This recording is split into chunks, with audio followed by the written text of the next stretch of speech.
todas.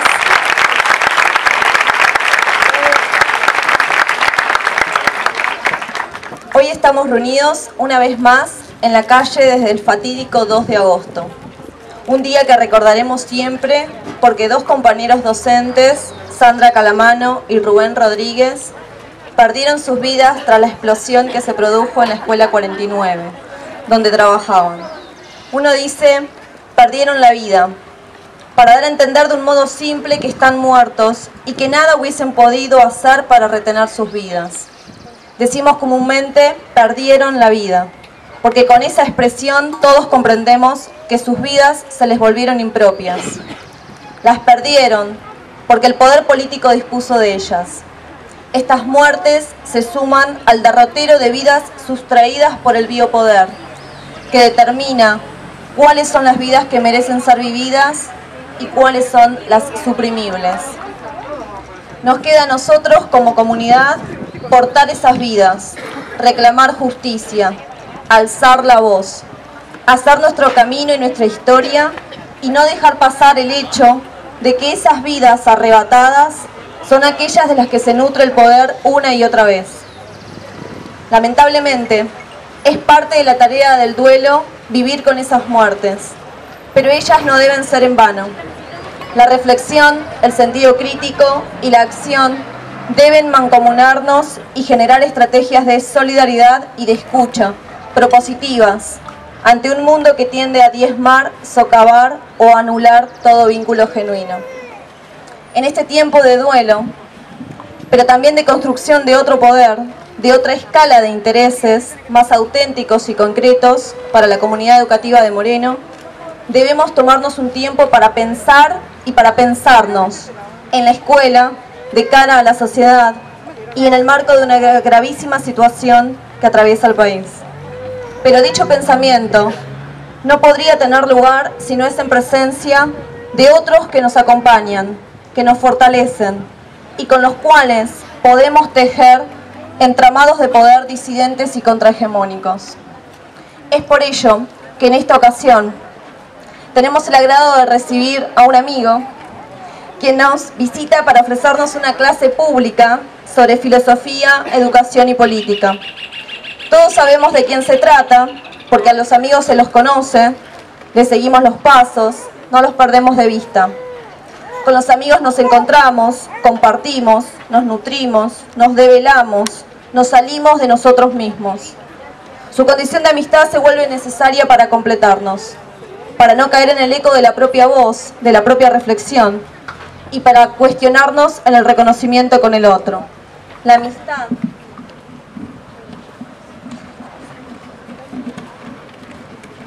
en ese sentido es comunidad y también una forma política, una forma de transitar la vida, una forma de conocer y conocernos. Consideramos que desde esta relación que intentamos propiciar hoy, podremos trazar lazos más fuertes. Y esto es posible en el diálogo, en la apertura hospitalaria con la otredad, en la escucha y en la búsqueda de nosotros mismos en la diferencia. Para darle lugar a un entrañable amigo, no queremos dejar de compartir unas palabras de Maurice Blanchot. La amistad, esa relación sin dependencia, sin episodio, y donde, no obstante, cabe toda la sencillez de la vida. Muchas gracias.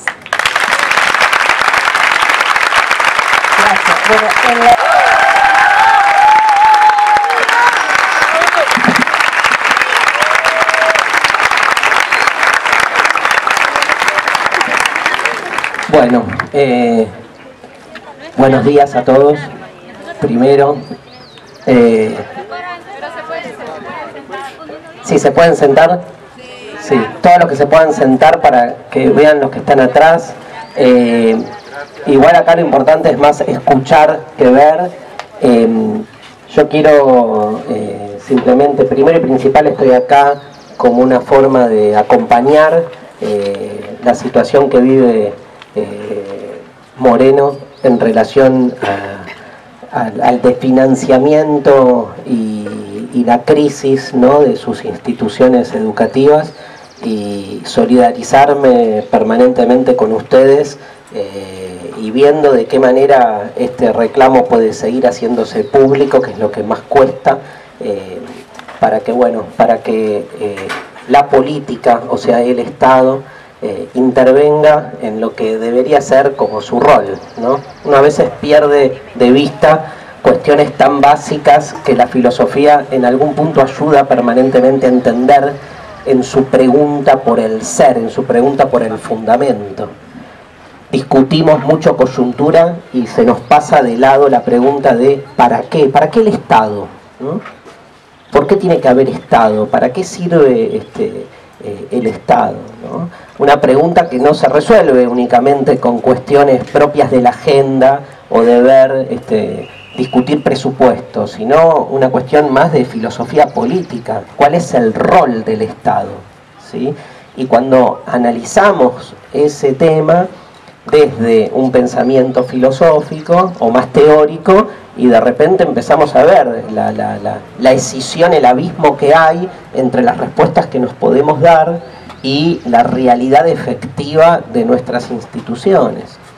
Siempre en estos tiempos de crisis educativa, a mí siempre me gusta como volver sobre el tema de que yo no le huyo a la crisis, y creo que los que somos miembros de la comunidad educativa tampoco le huimos a la crisis, que somos los que vivimos dando clase en términos de crisis permanente, diría casi una sensación de que una escuela, si no está en crisis, le faltaría algo, ¿no? Digo, crisis en el sentido, si quieren, más existencial, de estar permanentemente moviéndonos, reinventándonos en nuestras prácticas. Yo vivo en crisis, yo me formé como docente el siglo pasado. O sea, hace añares que no puedo dar una clase sin ese conflicto permanente que tengo con ese otro que es el estudiante nativo del siglo XXI, con el que hablamos hasta lenguajes diferentes. ¿Cómo no va a haber crisis? Hay crisis. La tecnología a mí me generó una crisis enorme. Yo estoy atravesado por el polvillo de la tiza. Y de repente, digamos, hay algo de esos detalles propios de una educación de otro tiempo que ya no tienen sentido. Soy hijo de un tiempo donde daba orgullo mostrar que uno se acordaba de memoria la fecha del nacimiento de todos los filósofos. Yo me sé de memoria la fecha del nacimiento de todos los filósofos y filósofas reconocidos. Y hoy en día yo entro a un aula, anoto, me doy vuelta y anoto, Platón nació en él, y algún pendejo me está gritando 427 a.C., profe. Y yo me doy vuelta y digo, wow, ¿te encanta la filosofía? Y dicen, no, lo googleé.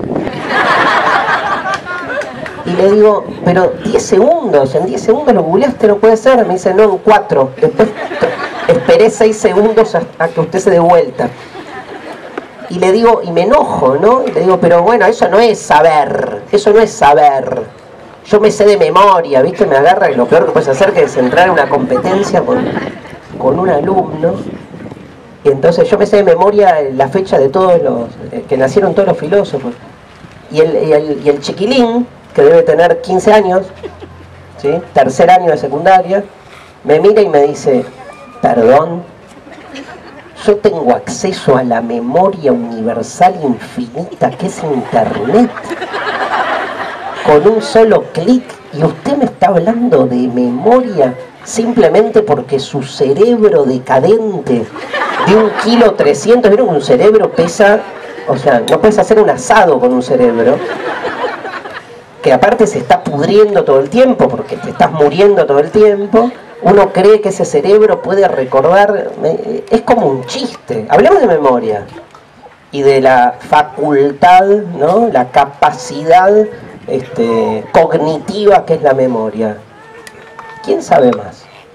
Yo estoy convencido que esta es una época inédita para la historia de la educación. Hoy los alumnos saben más que los docentes.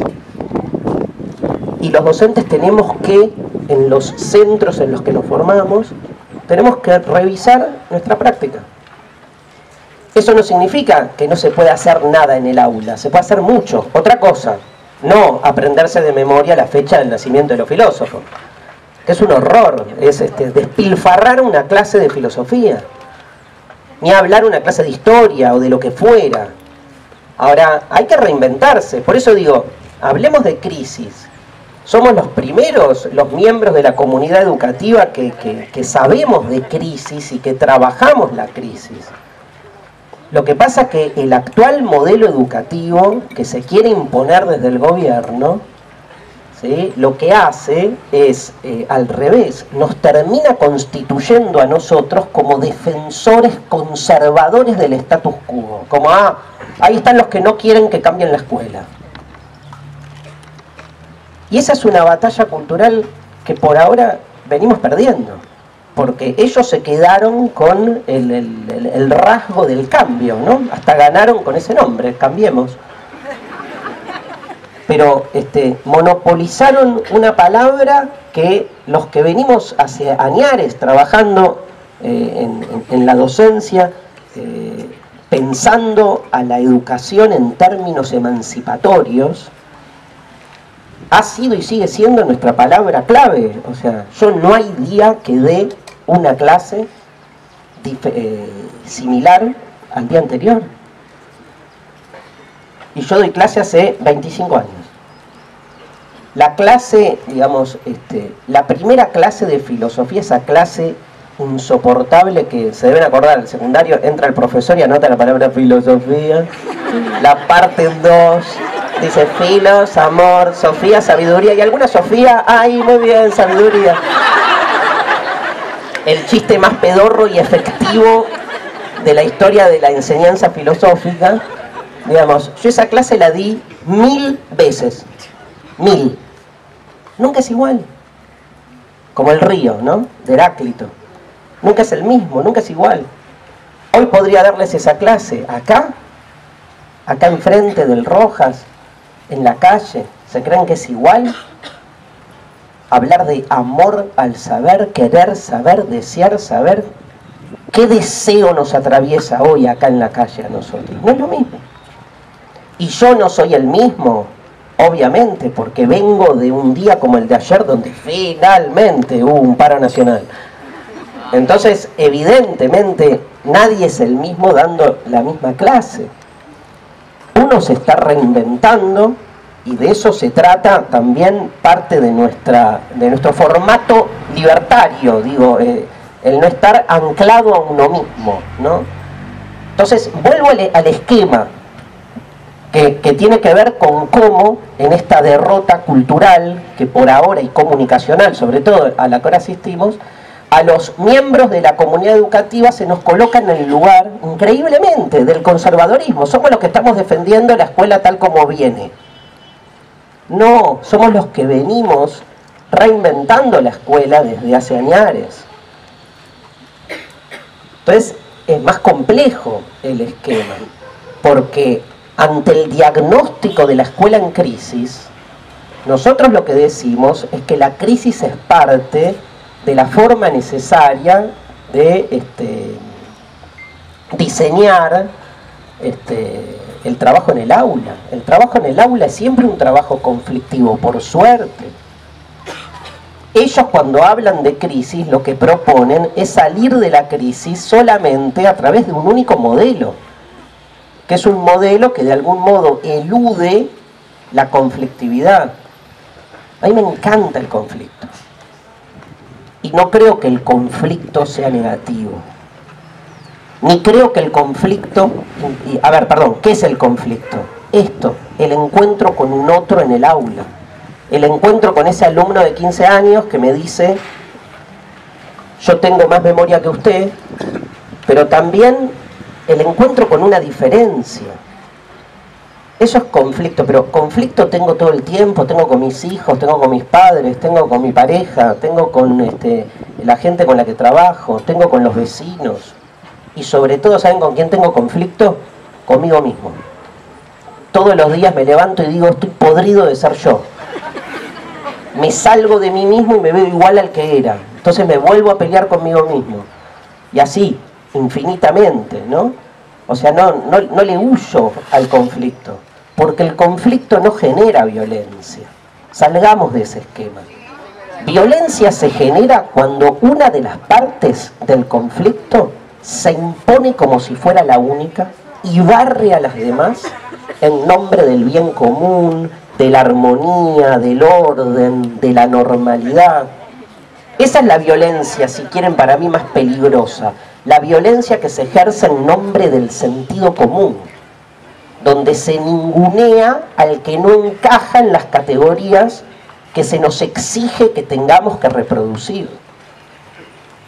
Entonces, cuando salimos a defender, por ejemplo, el carácter político de la educación, cuando salimos a defender que el aula es un acontecimiento político, lo que se hace es, se nos quita, ¿no?, de los márgenes de lo normal y se nos acusa despojándonos de nuestra condición, diciendo, no son docentes, son militantes.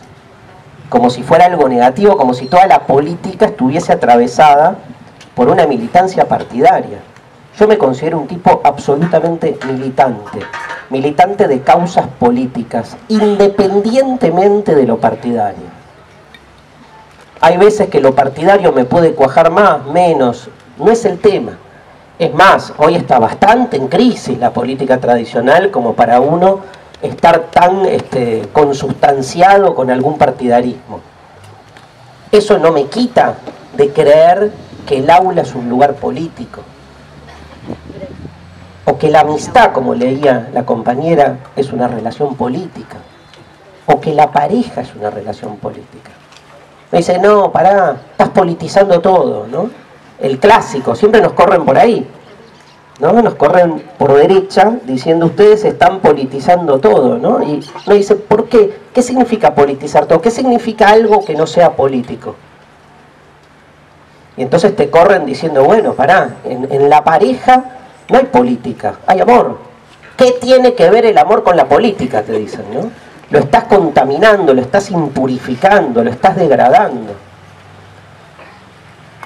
Como si el amor no fuera una relación de poder. Y ni hablar en estos tiempos, donde, por ejemplo, mi hermano, al que conocen, que se va a casar ahora, por amor, creo, digamos, me dice, me pasó un dato el otro día tremendo, que es que en el 90% de los casos comprobados de femicidio, el móvil que aduce el asesino es que lo hizo por amor. Por amor. Wow. Digo, uno piensa, ¿no?, esta especie como de intento de neutralización del amor, despojándolo de su condición de poder. Incluso en las parejas donde se supone que está todo bien, estás todo el tiempo en compulsa, en pugna. Por suerte, el amor nunca cierra. Si cerrás es que uno lo encierra al otro, ¿eh? Entonces la diferencia es clave ahí, pero esa diferencia, para que subsista y genere este tipo de conflictividad, supone un grado de politización. O demos un paso más, cuando se nos dice están politizando todo, hay cosas que no, a ver, espero no caerme, pero acá está. Hay cosas que no hacen falta politizar y que las están como degradando. Por ejemplo, la familia, ¿no? Vayamos un punto más arriba o más abajo del amor, que es la familia. ¿Cómo que la familia no es un acontecimiento político? No, es algo personal, te corren con eso. Es algo propio de lo personal, o sea, no tiene nada, no entra el poder ni la política ahí. Ustedes politizaron la mesa de los domingos. Y ahora cuando comemos los ravioles, bueno, cuando se podía comer ravioles, entonces nos la pasamos discutiendo, porque politizaron la familia y uno dice, ¿y cómo era antes? No, antes era diferente. Todo el mundo estaba en paz alrededor de la mesa, eso sí, el padre de familia en la punta de la mesa, los varones, los hermanos masculinos junto a él, y todas las mujeres del hogar cocinando, lavando los platos. Pero ahí no hay política. Ahí hay la naturaleza normal de la jerarquía asimétrica de la realidad que nos tocó. Unas al servicio de otros, ¿no? Por eso le debemos, diría hoy, le debemos todo este nuevo esclarecimiento, esta renovación de nuestras prácticas reflexivas para deconstruir la realidad en la que vivimos. Claramente se lo estamos debiendo al feminismo, ¿sí? Claramente, porque lo que es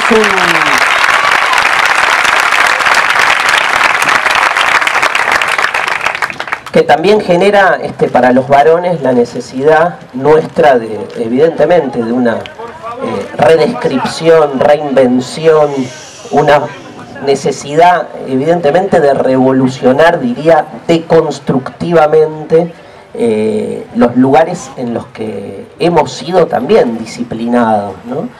Y digo, quiero en ese sentido, y tal vez resume todo lo que dije, para los que no conocen o no oyeron hablar, por ahí es muy famoso este eslogan que surge a fines de los 60 en un manifiesto que escribe una feminista radical, que le pone de título "Lo personal es político", que se volvió medio como un cliché, pero está buenísimo porque nos hace pensar. Uno repite la frase y a veces no entiende bien o se queda con una parte, pero lo personal es político es simplemente esto, digamos, es evidenciar que la gran argucia del poder es construir zonas donde supuestamente la política no juega.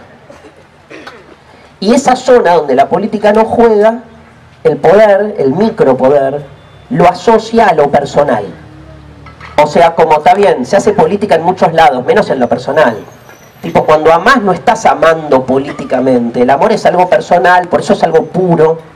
Siempre con la idea de que politizar algo es impurificarlo, ¿no? Es como agregarle una condición negativa, porque en el fondo es eso.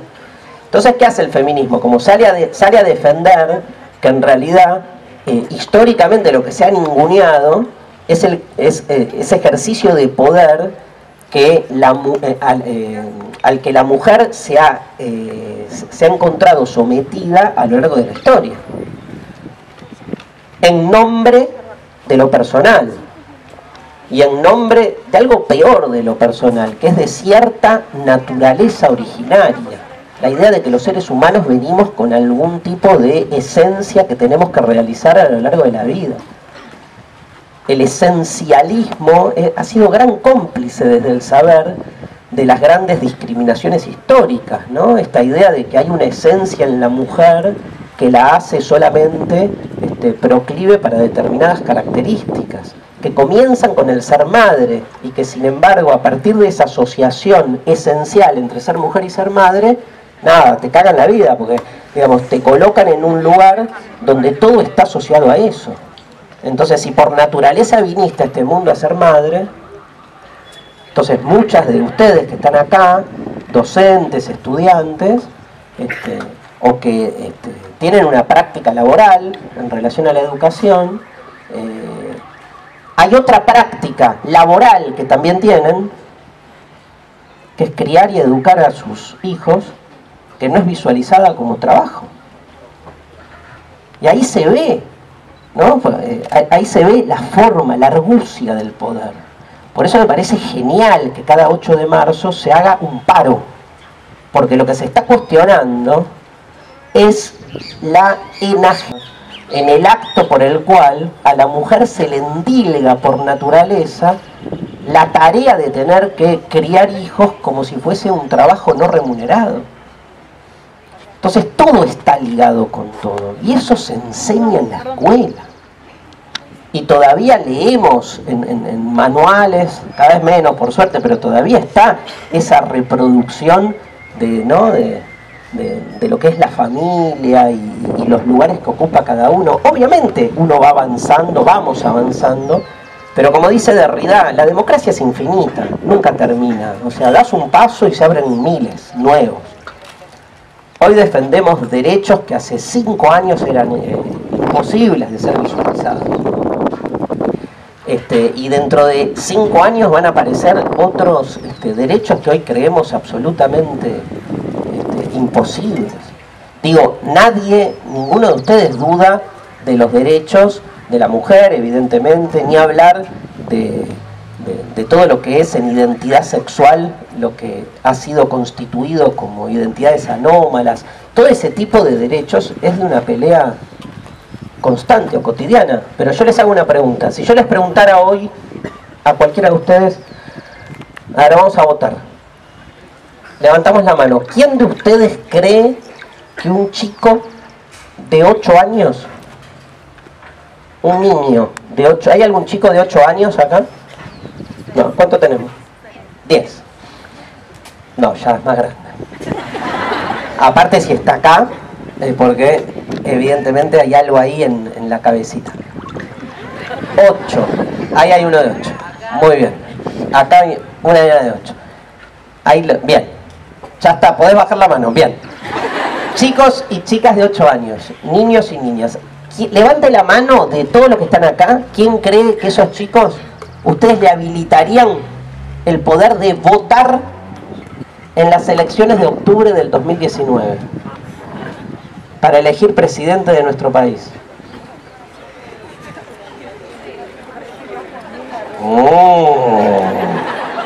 Qué pocos, ¿eh? Yo sí, ¿eh? Bien. 6% creo que fue los que levantamos. ¿Por qué no? ¿Por qué no? Todos los que no votaron, votaron o no o se abstuvieron. ¿Por qué no? Uno diría, digamos, hay un montón de argumentos que voy a tratar de reproducir muchos de los argumentos que ustedes por ahí están teniendo en este momento. A ver, porque no tienen yo qué sé, ¿qué diría uno? Ya sé, estaría su voto muy influenciado por su entorno. Claro, el voto del adulto no. Me olvidé que hablábamos con una ciudadanía emancipada políticamente.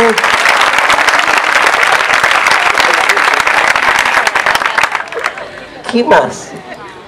No le da la cabeza porque es chiquito. No le da la cabeza. No sabe elegir qué no elige, cuando no elige comida, no elige juguetes, no elige cosas. No, pero elegir el presidente es de una seriedad. Mira.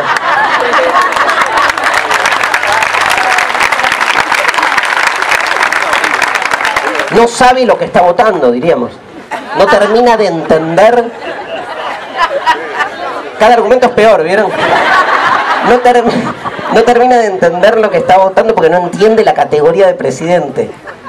¿Quién la entiende? ¿El presidente entiende la categoría de presidente? No es una empresa esto, ¿no? Pero no sé, en términos, si quieren, de psicología evolutiva, uno diría... ¿Qué? ¿Saben que a los niños, la palabra con la que nos referimos a los niños es infancia? Creo que muchos de acá, si estudiaron algo de esto, saben que la palabra infancia etimológicamente significa carencia de voz, sin voz. Ciudadanos de tercera, ¿no? Porque están carentes hasta filosóficamente de la posibilidad del habla. O sea, es un habla inescuchada por nosotros. Qué loco, o sea, no está atravesada por la misma lógica, probablemente por el mismo desarrollo racional, desarrollo, que no es mejora. Seguramente tendrán muchos otros argumentos en contra de que los niños voten, que está buenísimo el debate, se los recomiendo. Está buenísimo aparte hacerlo en el aula, con por ahí alumnos adolescentes. Es una discusión muy interesante. Sabemos por suerte que se bajó de 18 a 16 años la edad de votación en las últimas votaciones. Ahora, a los 8 parece como que es demasiado, ¿no? ¿Dónde poner? Uno diría, no, porque caes en ese lugar de, bueno, es todavía un niño. ¿Y qué diferencia un niño? O sea, ¿por qué no 14? Entonces, ¿no? 14 podría ser. Y entonces terminás cayendo, no sé en qué, en el desarrollo sexual. Como que, ¿qué tiene que ver el desarrollo sexual con elegir a un presidente? Tipo, ¿me calienta o no me calienta un presidente? Les hago esta imagen. Pensemos esta imagen juntos. 1868. Hace mucho. Por suerte, nunca más estudié matemática después de quinto año. La última materia que rendí, aparte. Creo que son 100 y pico de años. Y entonces, nada, acá en esta esquina, donde está la granja El Paisanito. Este edificio, una casa, dos varones que están ahí charlando, y uno tomando una ginebra, y uno le dice al otro, ¿sabes lo que me enteré? ¿Qué? Que en Europa hay un movimiento que defiende que la mujer puede votar. No, le dice el otro, ¿cómo va a poder votar la mujer si no piensa como nosotros? Tiene otros intereses, aparte no le da la cabeza. Aparte, ¿cómo va a votar una mujer si tiene otros intereses en juego? Además se deja influir por el marido, obviamente, va a votar lo que el marido quiera. Uno a uno los argumentos que ustedes me vayan a dar sobre por qué no pueden votar los chicos, lo van a encontrar en ese diálogo acerca de por qué no puede votar una mujer. Increíble, ¿eh? Calculo que dentro de algunos años alguien se reirá diciendo, qué loco, esas democracias restrictivas de principios del siglo XXI donde solo votaban los que tenían pelos en los genitales, ¿no? Porque andás a ver el recorte aparte que van a hacer como para tratar de explicar, porque esa es la lógica de la democracia, que es su apertura permanente, esto de que estamos todo el tiempo redefiniendo derechos, redefiniendo aperturas, contra la idea de una jerarquía estabilizada que no podría ser de otra manera. Algo que también nos va a pasar probablemente, calculo, esperemos, con la ley del aborto, ¿no? Que un tema que hoy en día, digamos, se puso en la palestra, por suerte, que hay, digamos, una redefinición cada vez más importante de las posiciones, y que probablemente, digo, como hoy muchos de los que estamos acá no podemos creer que el divorcio vincular haya salido como ley en 1987, tipo hasta ese año la gente que se casaba no podía desenamorarse. Sabemos que todo el mundo se desenamoraba y lo que había era trampa. Hoy sigue habiendo trampa igual con divorcio, pero eso es otro motivo. Habría que ver qué onda. Digo, del mismo modo que hoy nos parece hasta irrisorio y jocoso que el divorcio, digamos, imposibilitaba a parejas que decidían, no decidían, o sea, terminaban de tener un vínculo, pasar a otra etapa. Yo creo que va a pasar lo mismo con el aborto, ¿no? Que de hecho está pasando, porque en todas las sociedades del mundo se va instalando la ley como un derecho de la mujer, que increíblemente, y de nuevo caemos en el mismo lugar de lo personal es político, tiene derecho a votar, tiene derecho a estudiar, tiene derecho a trabajar, pero no es dueña de su propio cuerpo, ¿no? Entonces ahí de nuevo hay un tema que uno ve lo que quiere, uno ve, digamos, apropiaciones y derechos donde quiere y donde no quiere no. Desde esta perspectiva me parece fundamental esta idea digamos, llevado al aula, de entender entonces el carácter político del aula, el carácter político de la práctica educativa, y no verla como algo negativo. No entiendo yo, se la puede visualizar como algo negativo, les decía antes, desde el momento en que ahí hay un conflicto de intereses permanente. Todos estamos en tensión con todos, por eso el aula es de alguna manera expresión también de la sociedad en su conjunto. Yo no quiero una sociedad donde todos pensemos lo mismo. Pero ¿saben por qué? Porque estoy convencido que va a haber una de las partes que hacen a la sociedad que va a imponer su interés como interés colectivo. Por eso no quiero una sociedad donde todos piensen lo mismo. Porque es imposible ponerse de acuerdo. Lo que es posible es ponerse de acuerdo para que el desacuerdo se vuelva una práctica corriente y sobre todo de resignificación propia. Uno aprende con la diferencia, no aprende con el que piensa igual. Uno crece no con el que piensa diferente, con el que piensa igual, sino con el que piensa diferente, en ese encuentro con el que piensa diferente. En el aula es clave, y el aula tiene todavía esa particularidad. Nos debemos, los miembros de la comunidad educativa, esa reinvención, esa revolución. Nos la debemos, y se entiende, ojo, se entiende las urgencias, se entiende la coyuntura. Parece como casi una falta de respeto pensar en la necesidad de repensarnos en el aula cuando las aulas se caen a pedazos.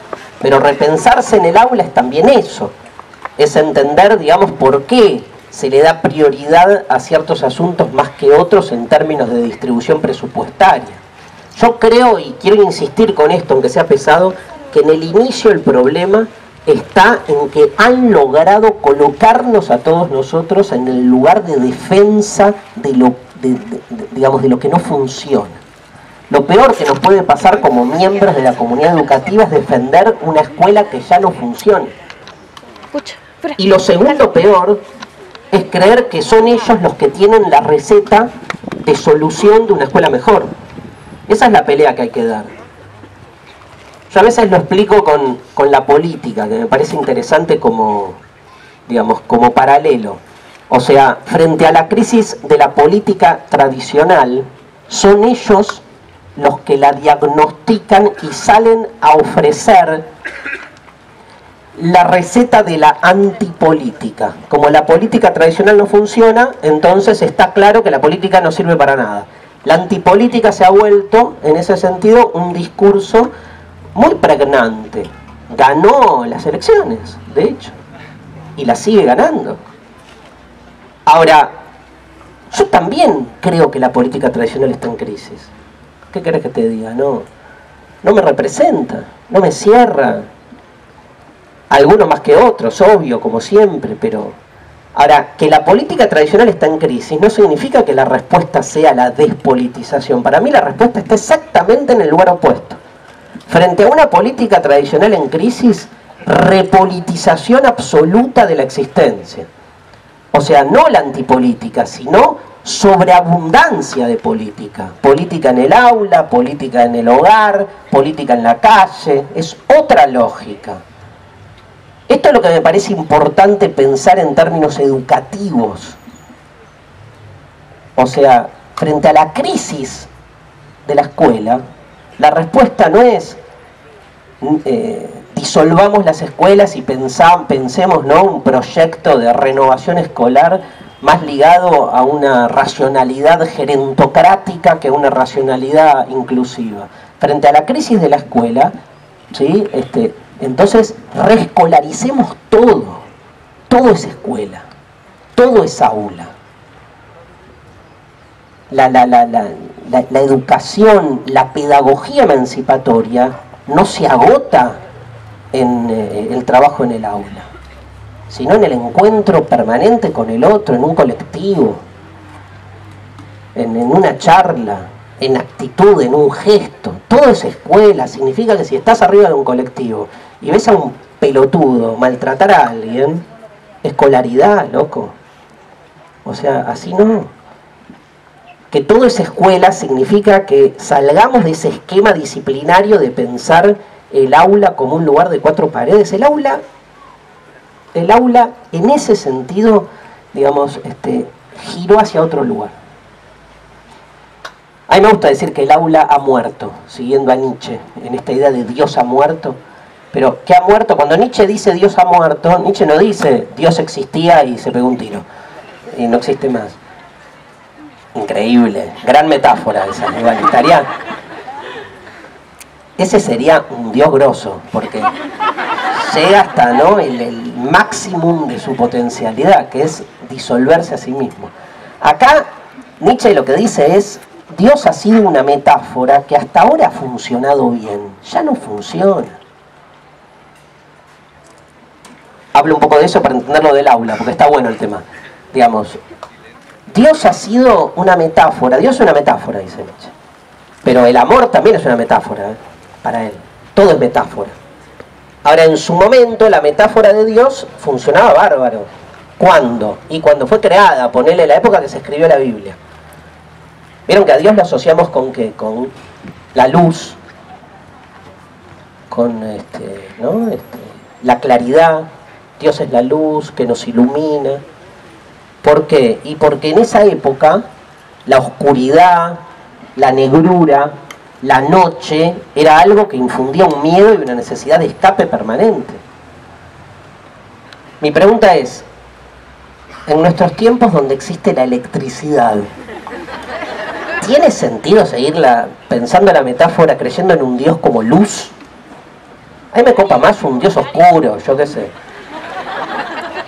Que nada, y más con lo que cuesta la luz, ¿no?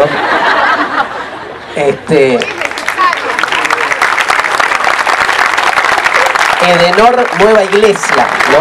Serían administradores de la verdad. Pero en ese sentido está bueno. Yo no soy estrictamente hablando un ateo, sino que estoy buscando cuál sería la nueva metáfora de Dios para nuestros tiempos, por dónde pasaría.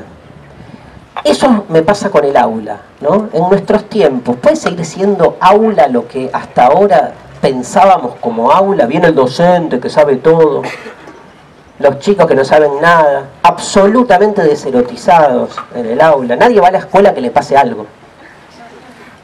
Pasa a la escuela porque sí, porque hay que ir, porque hay que, ¿no? La lógica del poder, la normalización del hayqueísmo. Hay que hacer esto, hay que hacer lo otro, que te enamorás, tenés que hacer esto, hay que hacer lo otro. Y pues yo quiero vivir el amor libremente. No. ¿Vieron? Hay manuales de instrucciones para el amor, es insoportable. Yo me acuerdo cuando tenía 11 años, ay, me da vergüenza contar esto, pero no importa. Hago como que no hay nadie. Tenía 11 años, estaba en 6º grado y me había enamorado de una chica de 7º. Marcela se llamaba, espero que nunca escuche esto. Y entonces me había enamorado y vinieron 3, 4 amigos míos, me agarraron ahí en el patio. Yo iba a ir de frente a buscarla, a Marcela, y me tiraron contra una pared en el patio y me dijeron: Darío, no da que te metas con alguien de 7º. ¿Por qué? Porque en 7º se besa. Y yo me acuerdo que me acuerdo que dije: ¡no! Para mí un beso era lo que es escupirle al otro en la boca. Piensen fenomenológicamente un beso. O sea, desposéanlo de todo marco afectivo teórico. ¿Qué es? Tipo... A ver quién escupe más fuerte, dale. O una guerra muscular, ¿no? De lenguas. Igual... Fíjate que esto que digo no es tan ilógico, que cuando besás a alguien que no tenés ganas de besar, ¿es eso? Es al revés. Cuando uno besa a alguien de quien está enamorado, más o menos, o le pasa algo, se olvida de que un beso es un escupitajo. O sea, el amor siempre empelotudece, o la calentura, te pone como en otro lugar. Ahora, es muy loco porque en ese momento yo me acuerdo que dije: pero no puedo ser novio de Marcela sin darle beso. No, porque si hay noviazgo, se besa. Enajenado. Porque tenés que entrar en los dispositivos previos que establecen lo que es una relación afectiva. Como tenés que entrar en los dispositivos previos para dar una clase. O para que el aula sea de un modo y no de otro.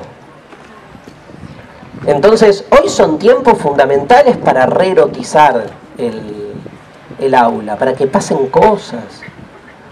Yo les decía, ningún chico, digo, tomo la enseñanza media, pueden tomar cualquier trayecto. La enseñanza media igual es el peor, es el que está más más cagado, ¿no? El que está más en crisis, ya desde el nombre, que ¿saben por qué a la secundaria se le dice enseñanza media? Porque está en el medio. Escúchenme, se lo juro por Dios, Está en la reglamentación de la enseñanza media. Busquen por qué se llama media. Porque tienen la primaria, que es un lugar serio, donde se aprende la lectoescritura, y tienen la universidad o el terciario, donde se aprendía en un momento salida laboral, ¿no? Y en el medio, ups, ¿qué hacemos? Y yo qué sé, metelos ahí en una especie de guardería de púberes, de 13 a 18, arrojados a la nada. Ni se tomaron el trabajo de pensar un nombre, ¿entendés? Enseñanza de media. Y vos tenés que ir a que pase algo con los chicos. Yo, si fuese alumno consciente de esto, entra un profesor, le digo, perdón, este es un lugar de paso. No me venga, no hay examen, no hay nada. Porque, digamos, no tiene sentido. Entonces es muy difícil que suceda algo. Me acuerdo una vez que en un curso de quinto año, primer trimestre, filosofía, digamos, de quinto año de secundario. Primer trimestre, un curso, les doy el capítulo, yo también insoportable, capítulo 1 de la República de Platón. 3 meses. 3 meses. ¿Por qué? Porque en el capítulo 1 se discute qué es la justicia. Hay 6 definiciones diferentes sobre la justicia. Y me parecía como que era un tema convocante. Me equivoqué. Me equivoqué porque, como siempre, la institución pone filosofía los lunes a las 8 menos cuarto de la mañana. Que es básicamente detrás del infierno. O Siberia, ¿no? Como le decíamos en uno de los colegios. ¿Te tocó Siberia? Y entonces, nada, era imposible generar algo. O sea, no tenías alumnos sino almohadas. Y entonces yo me copaba la discusión entre Polemarco, Céfalo, Trasímaco, todos los que estaban ahí. Y tenía un alumno sentado ahí, copado. Pero copado mal, tipo que yo decía, y entonces Sócrates lo refutó a Polemarco, y él hacía, sí, sí. Como demasiado entusiasmado, que vos decís, de más, ¿no? Pero en el entorno era un oasis, yo le daba la clase a él, lo amaba. Lo amo hoy, que es licenciado en ciencia política. Está ideológicamente del otro lado, amigo, pero no importa, lo queremos más todavía, digamos. Y entonces estaba ahí como recopado, y bueno, parcial. 1, 10. Aparte yo soy 1-10. No hay. 7 es me chupa un huevo lo que decís, ¿no? 1-10 es algo me generaste.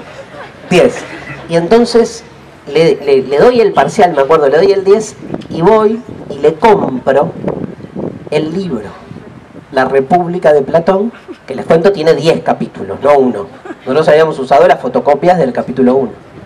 La edición de Gredos, que es una edición increíble, fui y se la compré con descuento porque no importa. Y entonces pero fue un gasto. Y le doy el libro. Y el chabón agarra el libro, lo mira, me dice, gracias, profe. Digo, toma, nada. Y me dice, ¿entra en el parcial? No me olvido más. Le digo, escúchame, pelotudo. Te copó el capítulo 1, te va a copar el libro. Vos no leés libros. Me dice, perdón, vivo un nerd, ¿no? Vivo leyendo libros. Nunca de lo que me dan en la escuela. O sea, ese fue tipo... Fue un cuchillazo, porque tiene razón, porque aparte nadie ha logrado, no digo, obviamente hay profes que son excepciones, es una cagada que sea la excepción la que funcione, eso indica que algo anda mal. ¿No? Vas a una escuela y decís, ¿cuál es la materia que más se copan los chicos de esta escuela? Biología. Entonces, ¿qué? ¿Hay una moda de la biología en la sociedad argentina? No, la profe de biología copada. Porque en la escuela de enfrente la materia favorita es historia. Y por lo mismo, pero si es el docente con su persona el que marca una diferencia, es que algo está funcionando mal en términos de propuesta.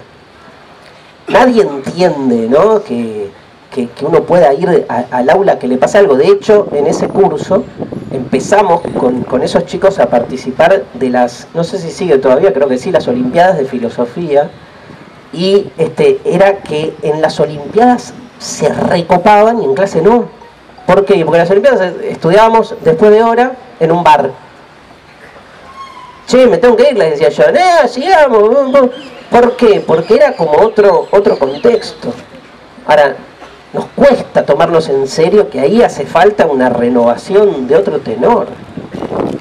Digo una última, venía con Julia Musopapa, que recién la escucharon hablando de, digamos, de las materias que se dan, ¿no?, y de las que no están.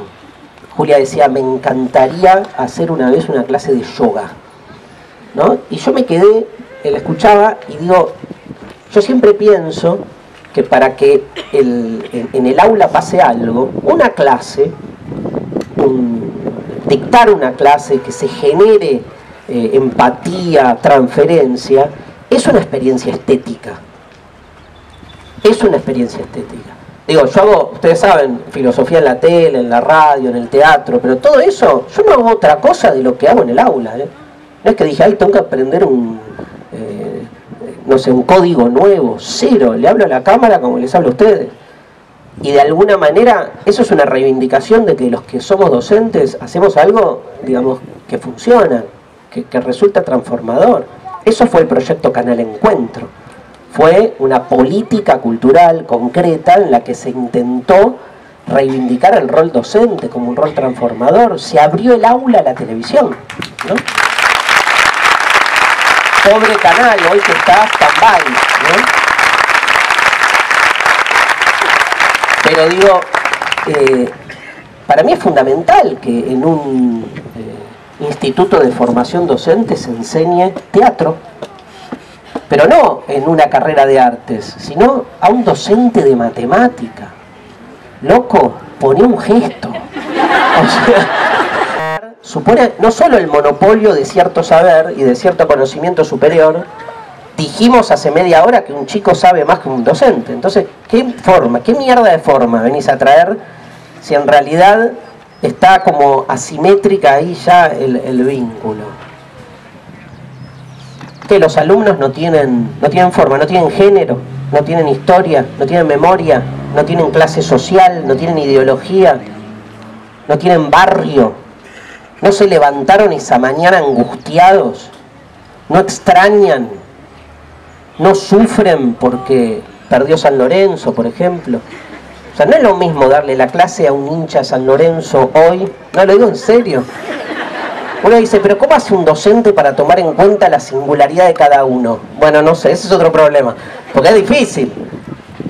Es un problema más de pensar cómo sería ese trabajo en el aula. Está claro que con estos salarios y de este modo, imposible. Entonces uno, ¿no?, va y se saca de encima. Pero, digamos, hay una singularidad que ahí se pierde. Ni hablar la palabra alumno, que ustedes saben que hay una etimología popular no bien fundamentada que asocia alumno con carencia de luz. ¿Sabían que alumno significa sin luz, oscuros, negros? Sin luz son negros. O sea, están oscurecidos. Qué loco, ¿no? Porque la idea de lo negro, la negrura, la negrada, en nuestro país se asocia con todo lo negativo, ni hablar con lo popular, pero también con la carencia, ¿no?, con lo primitivo, con lo rústico, como que les falta algo, porque son oscuros, no tienen luz. De nuevo la asociación Dios-luz, que es tremenda, ¿eh? Todo lo que lleva eso. Son la carencia y nosotros somos los que iluminamos el faro, el falo, porque el faro es un gran falo, que los ilumina, ¿no? Disemina el faro, toda la luz que tiene para rellenarlos a ustedes en sus carencias constitutivas de lo que no saben y uno sabe. Tremenda metáfora la del alumno como carente, ¿no? La misma metáfora de la carencia que está en la idea de mujer. La mujer pensada como la figura de que le falta algo. Esta cosa todavía escuchamos en muchas familias ese tipo de construcción simbólica. El nene tiene pito, la nena no tiene nada. ¿En serio, boludo? La nada es genial, ¿no? Me encantaría tener partes de nada, ¿no? Esta asociación de la genitalidad femenina con la nada. Claro, si no tiene nada, tiene que ser completada. Y ahí está el otro al que le sobra, ¿no? Lo que ella no tiene. Pero no le sobra solo el genital, no le sobra solo el pito, no le sobra solo el falo. Lo que posee y le sobra entonces es el conocimiento, la racionalidad, la propiedad, porque la construcción fálica de la sociedad hace que el que posee, es el propietario, pero es el propietario de todo. Es el propietario burgués, es el propietario del conocimiento. Son codificaciones de las que se vuelve difícil salir y que hasta incluso, que es otra problemática que la dejamos para otra charla, atraviesa los cisgéneros. Digo, en esa actitud fálica puede estar una mujer. O sea, se genera ahí una disrupción muy interesante de los lugares establecidos, de los lugares comunes. Alumno, según otra etimología, viene de alimento. A mí me gusta más esa. Saben que la etimología es una guerra, ¿no? Todo el mundo, cuando no hay ninguna prueba de nada de que una palabra empezó a gestarse en un momento. Obviamente hay un movimiento histórico, lingüístico que va mostrando la transformación de las palabras, pero digamos, nada, no hay forma, es como religión. ¿De dónde viene? La mitad te dice de religar, porque ser religioso es religarnos con Dios, que nos creó. La otra mitad dice que viene de releer, relegere. Releer significa, somos religiosos en la medida en que estamos releyendo los textos que otros venían releyendo, de otros que venían releyendo, textos de otros que venían releyendo. Y Dios, no importa, es parte del texto. Pero eso ya marca una religiosidad más horizontal o una religiosidad más vertical. Mirá qué cambio. Depende de dónde venga la palabra. Pasa lo mismo con alumno. Si alumno viene de alimento, significa que estamos todo el tiempo alimentándonos. Nadie sacía su hambre o sed y se completa a sí mismo. Hasta el docente es el primer alumno, porque es el primero que está con ese hambre permanente de repensar su lugar en cada clase que da. Estudiante, esta no la saben. ¿De dónde viene? El étimo, EST, estudiante. Yo aparte soy de Estudiantes de La Plata, con lo cual me siento más identificado. Estudiante se asocia con estupefacto. Alguien que estudia mucho queda demasiado así como golpeado, estupefacto, porque estudiar, no aprender a rendir exámenes, estudiar, erotizarte, desear saber, te pone en otro lugar. La tercera palabra del trío es estudiar, estupefacto, estúpido. Eso significa que los que somos estudiantes somos en algún sentido estúpidos. ¿Por qué estúpidos? Por lo anómalo, porque nos salimos del umbral de lo que se exige que hagamos. Nos salimos del sentido común. No me interesan las mismas cosas que le interesan a todos. Este chico que era alumno mío era un estúpido. Lo amé, pero porque salió del esquema. Y entonces pudo conectar con otra cosa, menos al final, ¿no? Pero era otro, me parece, es interesante pensar, digamos, desde la gramática que usamos, cómo se pueden cambiar cosas, ni hablar la escuela normal, o sea, normal es tremendo, ¿no? Con todo lo que eso implica, pero, digamos, tenemos un montón de esas palabrejas que todo el tiempo estamos usando que pueden pensarse desde otro lugar. Quiero agregar a eso que para mí la palabra formar tiene además la consecuencia de ser una palabra productivista, como que piensa la función de la escuela en términos de generar en el otro, digamos, una forma preestablecida, como un acto productivo, como una fábrica. Cuanto más se asemeja la escuela a una fábrica, más perdidos estamos. Entonces, en la fábrica no puede haber conflicto. Está pensado desde ese lugar formativo, productivista, finalista, llegar a productos, ¿no? De hecho, cuando estos años, el actual gobierno, escuchamos a algunos de sus funcionarios decir, basta de pensamiento, hubo uno que dijo concretamente, basta de pensamiento crítico en la escuela. Pensamiento crítico genera conflicto, tira para atrás, es negativo, porque lo visualizan, digamos, se visualiza la escuela desde, evidentemente, desde otro lugar. Pero me parece que, por eso les decía, si uno quisiera cambiar el verbo, más que formar, a mí me gusta el verbo inspirar, porque creo que la inspiración no es estratégica. Nadie está buscando inspirar al otro. El otro se inspira de uno. La amistad, para mí, bueno, Blanchot trabaja eso, ¿no? Es una relación de inspiración mutua. O sea, hay algo, un don, algo que da el otro que no lo da con ningún objetivo, lo da porque sí. Y uno lo recibe y se mueve. Inspirar para que el otro se transforme. Siempre me gustó definir así la función docente, ¿no? Obviamente eso rompería con muchísimos de los esquemas con los que venimos pensando la cuestión del aula. Así que bueno, para terminar, yo les agradezco a todos la atención, el buen clima. Es evidente la necesidad imperiosa de seguir apostando a lo que es la educación en términos emancipatorios, saber que implica una tensión y que esa tensión en la que estamos no es negativa.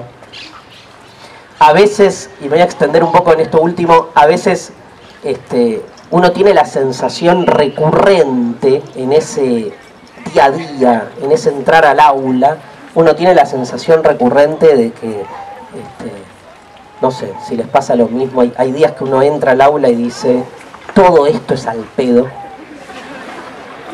y entonces se siente reproduciéndose a sí mismo.